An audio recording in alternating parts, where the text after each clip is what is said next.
So here we have the Nissan Qashqai on an 18 plate. I'm going to start off by showing you inside the boot and then we'll hop in and run through some controls from there. As you can see, there's plenty of space in the boot, along with that 60-40 split folding rear seat, and these two tray sections lift, remove, and also can be used to divide the boot up as well. Okay, now that we're inside the car, we're going to start with the dials. On the left-hand side, we have the rev counter, and on the right-hand side, the speedometer and fuel gauge. In the middle, you can see the total miles for this car, which are 10,479. We have a digital readout for the speedometer in the center. You can change the information that's displayed there by using buttons on the steering wheel for various bits of trip computer and fuel economy information, eventually back around to the beginning again. If we back out to the steering wheel, the buttons I was using just a second ago are here. We have stereo controls surrounding that. On the right hand side, we have cruise control and speed limiter, as well as phone controls. The phone controls can only be used after such time as you pair the phone up, which is done over on the touchscreen in the center. Hit the phone button first of all, and then use the touchscreen to pair a new device, which we'll skip for now. When it comes to the radio, we have DAB, FM and AM, as you can see.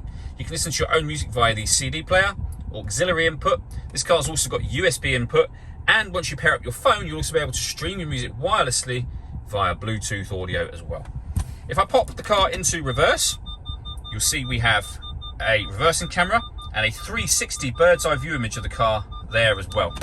It actually goes a couple of steps beyond that as well. So if you press the camera button, you get a front facing camera and that bird's eye view, or a front facing camera and the front passenger side wheel. On top of all of that, this car has autonomous parking, meaning it can park itself, either bay park or parallel park.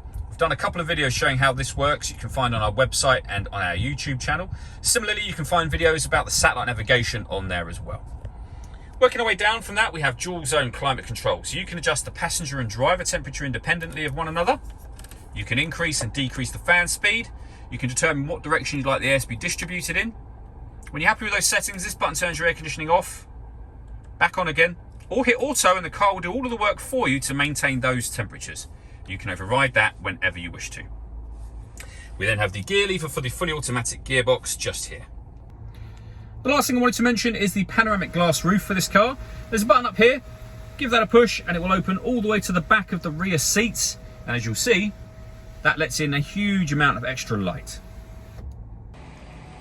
All that leaves me to say is thank you for taking the time to watch this video. If you'd like to come and see the car in person and have a test drive, please feel free to call any of our MJA sites. We'd love to hear from you soon.